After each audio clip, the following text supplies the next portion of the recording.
Ang gagawin naman nga natin ngayon mga ka-idol, itong Honda Click 125 natin. So ang naging problema niya, yung MDL niya sa katagalan hindi na siya umiilaw.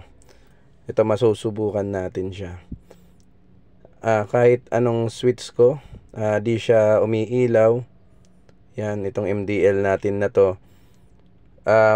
Almost 1 year na kasi siyang nakakabit dyan, kaya siguro nagkaroon na siya ng problema sa kung saan man siya nagkaroon ng problema. Hahanapin natin yan. So ayan, sineswitch ko siya mga idol para matest. Hindi talaga siya umiilaw, kaya titingnan natin kung saan talaga may problema, kung yung MDL ba sira na, o yung switch sira na, o kaya yung mga wiring, pwede rin yung fuse. Ito ang uuna nating i-check dito mga idol, yung kanyang fuse dito sa may battery niya, kasi naglagay tayo ng fuse dito papunta doon sa MDL. So check natin to kung buo pa. Kung buo pa to, posibleng may ibang problema yung ating MDL. So ganito nga mga idol, buo pa siya. Buong buo pa yung ating fuse, di man lamang siya naputol.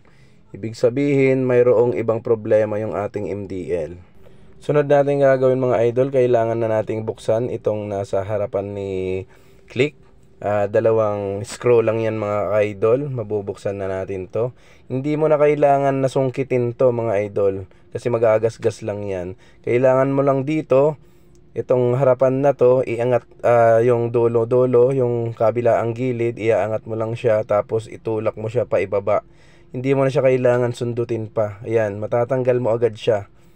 Yan, dahil yung mga pin nito, yung mga yan, nakakuan siya paangat, kaya dapat ang pag-angat mo ng kanyang dulo-dulo, itulak mo rin siya pababa. Yan, pababa siya, kasi ang lock niya paangat. Ganun lang yan kadali mga idol, kung paano siya tanggalin. Dito ako naglagay idol ng mga wiring ni MDL sa Click. So i-check natin kung mga buo pa. Siguro may naputol nga. Yan, itong kulay blue na to, yan, ground yan. Huwag niyong papansinin kung bakit kulay blue yan, wala kasi ko ibang wire. Ang linagay ko dyan, ground kulay blue. Linagay ko doon sa may tornilyo. So katagalan, after 1 year, naputol na siya. Yan, naputol siya, kinalawang siya idol. Yan, ngayon yan ang ibabalik natin. Pag okay na si MDL, pag naibalik natin tong ground na to, yan ang pinaka problema lang talaga niya. So ayan na nga mga idol, dinukot ko lang yung wire kasi abot ko naman. Inipit ko lang doon sa ibang ground. Ayan, tetest na natin, okay na siya. Okay, umiilaw, low and high niya, umiilaw.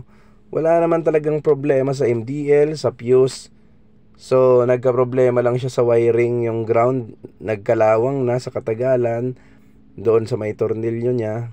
Kaya ibinalik lang natin. Hindi ko na tinanggal yung case ng iba. Dito lang yan sa ilalim, hinugot ko lang yung tornilyo, linuwagan ko. Tapos ipit nyo lang yung ground. Yun lang yun. Wala naman magiging problema yun. Okay na mga idol. So ganito rin naman to ibalik. Yung pagtanggal nyo kanina, pababa. Ito naman ang pagbalik nito. Yan, itutulak nyo lang siya pataas. Patong nyo. Tapos patong nyo lang to. Pag naglapat na siya, yan, sabay tulak pataas konti. Yon, okay na yan. Tapos lalagyan nyo siya ng screw sa gilid, sa likod niya, yung dalawang screw. Ganon lang yan mga ka-idol. Maraming salamat.